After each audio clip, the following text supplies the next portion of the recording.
ABCD, a complete course destination. So दोस्तों, जैसे कि हम सबको पता है, हम लोग अपने पिछली क्लास के अंदर क्लास 9 के चैप्टर 4 को डिस्कस कर रहे थे, जिसका नाम था स्ट्रक्चर ऑफ द एटम। तो इस चैप्टर के अंदर पिछली क्लास के अंदर हम लोगों ने क्या क्या डिस्कस कर लिया था। हम लोगों ने पिछली क्लास के अंदर डिस्कस कर लिया था कि जो एटम होता है उसके अंदर कुछ सब एटॉमिक पार्टिकल्स होते हैं, जिसका नाम होता है इलेक्ट्रॉन्स एंड प्रोटॉन्स। तो इलेक्ट्रॉन्स एंड प्रोटॉन की सबसे पहले आइडेंटिफिकेशन किसने की थी? तो इलेक्ट्रॉन की सबसे पहले आइडेंटिफिकेशन की थी जे थॉमसन जी ने, और जो प्रोटॉन थी उसकी आइडेंटिफिकेशन 1886 के अंदर ई गोल्डस्टीन जी ने की थी। ठीक है, जो हमारा प्रोटॉन था उसकी डिस्कवरी कैसी हुई थी? तो ई गोल्डस्टीन जो थे उन्होंने एक रेडिएशन को डिस्कवर किया था ड्यूरिंग अ गैस डिस्चार्ज, और उस रेडिएशन को नाम दे दिया था गैनल रे। और ये जो रेडिएशन थी उन्होंने बताया कि पॉजिटिव चार्ज रेडिएशन है, जिससे अल्टीमेटली डिस्कवरी हो गई हमारे सेकंड सब एटॉमिक पार्टिकल की, जिसको नाम दे दिया गया प्रोटॉन। तो मतलब कि हम लोगों ने इसी चैप्टर के अंदर पढ़ा है कि जो एटम्स होते हैं उसके अंदर कुछ सब एटॉमिक पार्टिकल्स होते हैं, ठीक है, जिनको हम लोग इलेक्ट्रॉन्स एंड प्रोटॉन्स कह देते हैं। लेकिन यहीं पर बात आकर टकराती है एक दूसरे के साथ, क्योंकि हम लोगों ने चैप्टर 3 9th क्लास के चैप्टर 3 जिसका नाम था एटम्स एंड मॉलिक्यूल्स, उसके अंदर क्या डिस्कशन की थी? उसके अंदर हम लोगों ने डाल्टन्स एटॉमिक थ्योरी को पढ़ा था। और डाल्टन्स एटॉमिक थ्योरी कहती क्या थी? डाल्टन्स एटॉमिक थ्योरी कहती थी दैट एटम्स आर इंडिविजिबल। ठीक है, एटम्स जो है इंडिविजिबल है एंड इंडिस्ट्रक्टिबल है। ठीक है, लेकिन अब जो है जब डिस्कवरी हो गई सब एटॉमिक पार्टिकल्स की, इलेक्ट्रॉन एंड प्रोटॉन की, so the discovery of this सब atomic particles led to the failures of Dalton's atomic theory. इसकी वजह से जो डाल्टन एटॉमिक थ्योरी है वो फेल हो जाती है, यहां पे खारिज हो जाती है। ठीक है, मतलब कि अब ये बात है कि जो हमारा एटम है उसके अंदर कुछ सब एटॉमिक पार्टिकल्स हैं, और जिनका नाम है इलेक्ट्रॉन्स एंड प्रोटॉन्स। ओके, और जो इलेक्ट्रॉन्स है वो नेगेटिव चार्ज है, प्रोटॉन है जो वो पॉजिटिव चार्ज है। अब क्या हुआ, हमें हमारे लिए सबसे ज्यादा इंपॉर्टेंट था ये जानना कि जो इलेक्ट्रॉन्स एंड जो प्रोटॉन्स है वो किस तरह से एटम के अंदर अरेंज्ड है, ये जानना सबसे ज्यादा इंपॉर्टेंट था।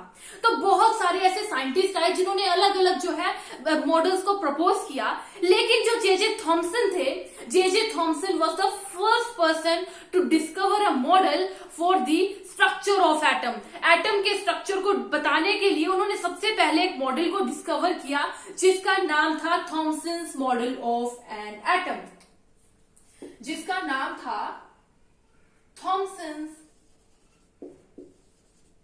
Model of an atom. Thomson ने सबसे पहले एक मॉडल दिया। तो क्या कहता है ये मॉडल? जो थॉमसन ने ये मॉडल को प्रपोज किया था, ये बिल्कुल कैसा था, एक क्रिसमस पुडिंग की तरह। उन्होंने कहा कि जो क्रिसमस पुडिंग होती है, एक स्वीट डिश होती है, तो जो क्रिसमस पुडिंग है उन्होंने कहा कि इस तरह से जो है पॉजिटिव स्पेयर है, जिस तरह से क्रिसमस पुडिंग के स्पेयर है उसी तरह से एक पॉजिटिव स्पेयर है, इस तरह से एक पॉजिटिव स्पेयर है, जिसके अंदर जो इलेक्ट्रॉन्स हैं, इलेक्ट्रॉन्स उसके अंदर एम्बेडेड है। जिस तरह से करंट ड्राई फ्रूट उसके अंदर स्प्रेड होते हैं, उसी तरह इलेक्ट्रॉन्स बीच में स्प्रेड है। और इसको हम लोग वाटरमेलन से भी कंपेयर कर सकते हैं। वाटरमेलन जो है उसके अंदर जो रेड कलर का ईडेबल पार्ट होता है वो क्या है, हमारा पॉजिटिव चार्ज है, और जिसके अंदर जो सीड्स होते हैं ब्लैक कलर के वो हमारे नेगेटिव चार्ज है। ऐसा कहा था जे थॉमसन जी ने।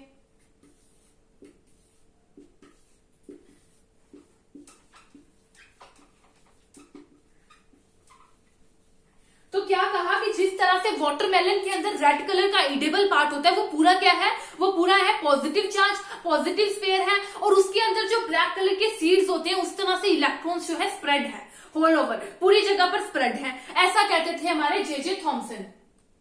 तो थॉमसन जी ने क्या कहा, an atom consists of a positive charge, a positive charge sphere, and the electrons are embedded in it। जिसके अंदर जो इलेक्ट्रॉन्स है वो इम्बेडेड है, ऐसा कहा जे थॉमसन जी ने। उन्होंने दूसरा क्या कहा कि तो पॉजिटिव एंड नेगेटिव चार्ज है, the negative and positive charge are equal in magnitude, इनका जो मैग्नीट्यूड है वो बिल्कुल इक्वल है। So the atoms as a whole is electrically neutral। तो क्या कहते हैं जे थॉमसन जी? थॉमसन जी कहते हैं कि जो एटम है वो एक पॉजिटिव चार्ज स्फीयर है एंड द इलेक्ट्रॉन्स, जो इलेक्ट्रॉन्स है उसके बीच में एम्बेडेड है। इलेक्ट्रॉन्स जो है स्प्रेड हो रखे हैं पूरे पॉजिटिव स्फीयर के अंदर इस तरह से। और उन्होंने कहा कि जो पॉजिटिव और नेगेटिव चार्ज है इनका मैग्नीट्यूड इक्वल है, जिसकी वजह से ये पूरे एटम को क्या बना देता है? न्यूट्रल बना देता है। तो हमारे थॉमसन जी ने कहा कि जो एटम है वो क्या है? न्यूट्रल है, इलेक्ट्रिकली न्यूट्रल, बिकॉज जो पॉजिटिव और नेगेटिव चार्ज है उनका मैग्नीट्यूड इक्वल है, जिसकी वजह से एटम जो है वो बिल्कुल ही न्यूट्रल है। लेकिन उसके बाद एक और साइंटिस्ट आए जिन्होंने अपना एक्सपेरिमेंट किया और उनका रिजल्ट जो है जे थॉमसन जी के मॉडल से बिल्कुल ही अलग आया। ठीक है, उनका रिजल्ट बिल्कुल ही अलग आया। तो वो कौन सा मॉडल था? That was Rutherford model of an atom. ये तो हमारे जे थॉमसन जी कहते थे इस मॉडल के बारे में। इसके बाद आ गया था हमारा Rutherford model of an atom.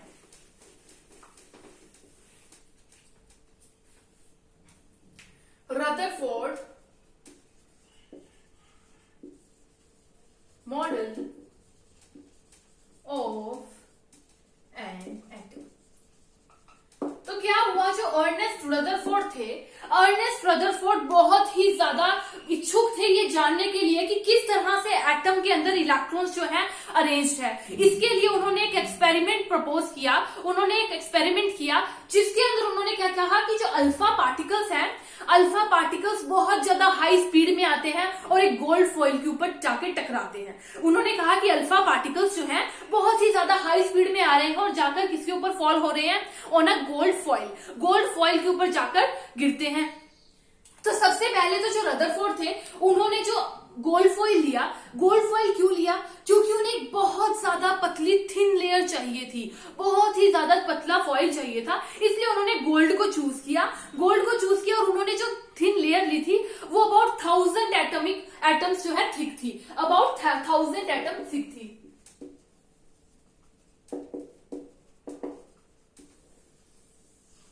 1000 atoms thick थी जो उन्होंने गोल्ड फॉइल को सिलेक्ट किया था। अब उन्होंने क्या कहा, जो ये एटम्स हैं, एटम्स जो है वो उनका जो मास है वो अबाउट 4u है। ठीक है, जो एटम्स है वो है 4u उनका मास है, और जो अल्फा पार्टिकल्स का जो मास है वो 4u है। और जो अल्फा पार्टिकल्स है बहुत ही ज्यादा हाई स्पीड के अंदर आते हैं, उनकी कंसिडरेशन अमाउंट ऑफ स्पीड है। जो अल्फा पार्टिकल्स है हाई स्पीड के अंदर आते हैं और जाकर फॉल होते हैं गोल्ड फॉइल पे। अब उन्होंने जो एक्सपेक्ट किया था, उन्होंने क्या एक्सपेक्ट किया था कि जो गोल्ड फॉइल होगी ना, जो गोल्ड फॉइल है उसके अंदर जो एटम्स होंगे उसके जो सबएटॉमिक पार्टिकल्स होंगे, ये मान लीजिए ये एटम्स हैं गोल्ड फॉइल के। अब उन्होंने सोचा था क्या,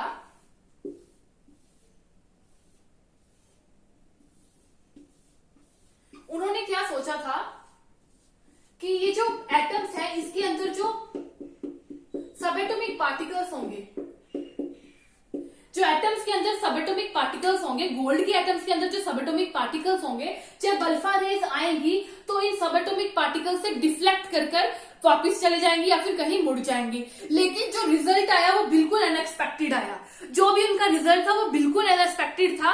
क्यों? जो रिजल्ट आया उसमें डिफ्लेक्शन बहुत कम हुई।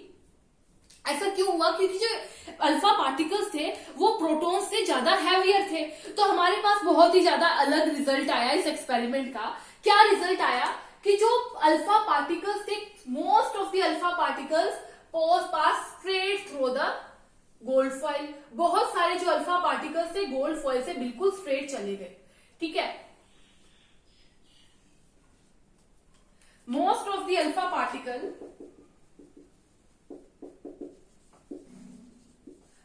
पार्टिकल्स को straight through the gold foil. Gold foil में से बिल्कुल सीधे चले गए और कुछ पार्टिकल्स थे, some of the alpha particle deflects from through a small angle. थोड़े थोड़े एंगल से डिफ्लेक्शन शो हुई बहुत सारे अल्फा पार्टिकल्स के अंदर. कुछ अल्फा पार्टिकल्स में थोड़ी थोड़ी डिफ्लेक्शन शो हुई. Some of the alpha particle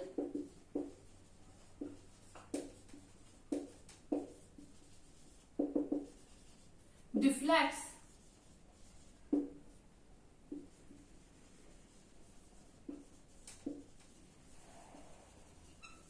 कुछ अल्फा पार्टिकल्स में थोड़ी सी डिफ्लेक्शन शो हुई एंड बहुत ही ज्यादा इमेजिनरी रिजल्ट आया that 1 out of every 12,000 alpha particles, हर 12,000 अल्फा पार्टिकल्स में एक अल्फा पार्टिकल निकाल लो दैट बाउंस बैक, जो कि रिबाउंड हो गया, बिल्कुल बाउंस बैक हो गया अपनी ही पोजीशन से. 1 out of every 12,000 alpha particles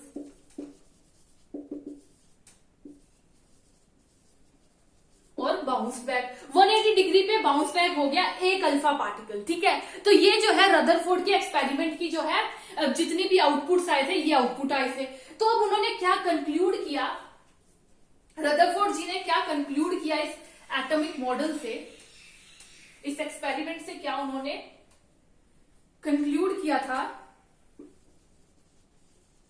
conclusion थी उनकी. सबसे पहले उन्होंने कहा कि जो most of the alpha space है inside the atom is empty. उन्होंने कहा कि जो एटम के अंदर की बहुत सारी स्पेस है वो क्या है, खाली है. क्यों कहा था ऐसा? Because most of the alpha particles passed through the gold foil without getting deflected. क्या कंक्लूड किया उन्होंने कि बहुत सारी जो एटम के अंदर स्पेस है वो खाली है. ऐसा क्यों? क्योंकि most of the alpha particles जो थे बिल्कुल स्ट्रेट जा रहे थे विदाउट डिफ्लेक्ट हुए, बिना डिफ्लेक्ट हुए most of the alpha particles जो थे स्ट्रेट जा रहे थे. अगला उन्होंने क्या कंक्लूड किया, सेकंड उन्होंने कहा that very few particles were deflected, क्योंकि बहुत कम जो पार्टिकल्स थे वो डिफ्लेक्ट हुए थे फ्रॉम देयर पाथ. अपने उनके पाथ में से बहुत ही कम जो अल्फा पार्टिकल्स थे वो डिफ्लेक्ट हुए थे. ये क्या इंडिकेट करता था? This indicates that the positive charge of the atom occupy very little space. बहुत ही कम स्पेस जो है पॉजिटिव चार्ज पार्टिकल्स जो है ऑक्यूपाई कर रहे हैं एटम के अंदर. ऐसा जो है सेकंड कंक्लूजन था. और सबसे लास्ट में क्या कहा, very small fraction of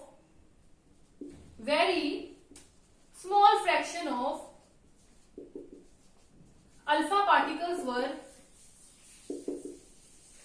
deflected by 180 degree, indicates that all the positive charge and mass of the gold atom were concentrated in a very small volume within the atom. तो क्या कहा, third conclusion क्या था, very small fraction of alpha particle were deflected by 180 degree. बहुत कम alpha particle ऐसे थे जो बिल्कुल 180 डिग्री पर बाउंस बैक जा रहे थे। इसका मतलब क्या है कि जो चार्ज है, पॉजिटिव चार्ज है, मास है गोल्ड का, गोल्ड के एटम का, वो कहां पर कंसंट्रेटेड है, एक बहुत ही स्मॉल वॉल्यूम के अंदर, एटम के अंदर कंसंट्रेटेड है। ऐसा जो है हमारा थर्ड कंक्लूजन निकला रदरफोर्ड जी का। तो रदरफोर्ड जी ने 3 कंक्लूजन निकाल लिए थे। जो एटम है उसके अंदर बहुत सारी स्पेस खाली है, क्योंकि बहुत सारी जो अल्फा पार्टिकल है बिल्कुल स्ट्रेट जा रहे थे, और उन्होंने कहा कि जो पॉजिटिव चार्ज है बहुत कम स्प्रेड है, जो कुछ अल्फा पार्टिकल्स जो है बाउंस बैक हो रहे थे, इसका मतलब कि पॉजिटिव चार्ज बहुत कम स्प्रेड है। और उन्होंने कहा कि जो एटम है उसके अंदर जो है पॉजिटिव चार्ज और जो मास है एटम का वो एक बहुत ही स्मॉल वॉल्यूम के अंदर कंसंट्रेटेड है, क्योंकि सिर्फ कुछ पार्टिकल्स ही बाउंस बैक हो रहे थे 180 डिग्री पर। ये कंक्लूजन आ गई रदरफोर्ड जी की। उसके बाद इन पूरे कंक्लूजन से जो डाटा मिला उनको कैलकुलेट करके रदरफोर्ड जी ने क्या कहा कि जो एटम है, जो न्यूक्लियस है, एटम के अंदर एक न्यूक्लियस है जिसका जो रेडियस है वो पूरे एटम के रेडियस से 10⁻³ टाइम्स कम है। कितना कम है? 10⁻³ टाइम्स कम है। 10⁻³ टाइम्स लेस है न्यूक्लियस का रेडियस। किससे? एटॉमिक रेडियस से। इसी के बाद रदरफोर्ड जी ने एक न्यूक्लियस मॉडल ऑफ एटम दिया। रदरफोर्ड जी ने क्या कहा? एक न्यूक्लियस मॉडल ऑफ एटम दे दिया, और उसके अंदर क्या कहा गया है? Nucleus model of atom, nuclear model of atom, जिसके अंदर क्या कहा गया है कि जो एटम होता है उसके अंदर एक पॉजिटिव चार्ज होता है, ठीक है, और उसके सेंटर के अंदर, एटम के सेंटर में एक पॉजिटिव चार्ज होता है जिसको हम लोग क्या कह देते हैं? Nucleus, which is called nucleus. और वो जो उसके अंदर एटम का पूरा मास जो है उसके अंदर होता है, न्यूक्लियस के अंदर कंसंट्रेटेड। तो उन्होंने कहा there is a positively charged center in an atom is called the nucleus। इसको क्या कह देते हैं? न्यूक्लियस। एंड नियरली एटम का जो पूरा मास है न्यूक्लियस के अंदर रिसाइडेड होता है। Nearly whole of the mass of the atom is resided in the nucleus। उन्होंने कहा कि जो एटम का पूरा मास है वो न्यूक्लियस के अंदर ही रिसाइडेड होता है। सेकेंडली उन्होंने क्या कहा? उन्होंने कहा कि जो इलेक्ट्रॉन्स है ना, वो इलेक्ट्रॉन्स रिवॉल्व होते हैं न्यूक्लियस के around on a circular path. Electrons revolve around the nucleus on a circular path. Electrons revolve around the nucleus in a circular path। Circular path में जो है रिवॉल्व हो रहे हैं इलेक्ट्रॉन्स। और लास्ट उन्होंने कहा कि जो न्यूक्लियस का साइज है वो एटॉमिक साइज से बहुत ज्यादा कम है। साइज ऑफ द न्यूक्लियस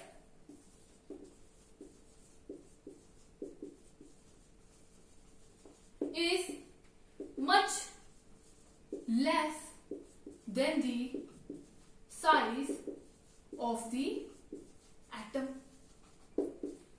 तो ये था हमारा न्यूक्लियर मॉडल ऑफ एटम जो कि हमें दिया था रदरफोर्ड जी ने, जिसके अंदर कहा गया था कि जो हमारा एटम होता है उसके सेंटर के अंदर एक पॉजिटिव चार्ज होता है जिसको हम लोग कह देते हैं न्यूक्लियस, ठीक है। और उन्होंने कहा कि एटम का जो पूरा मास है वो उस न्यूक्लियर के अंदर ही एम्बेडेड होता है।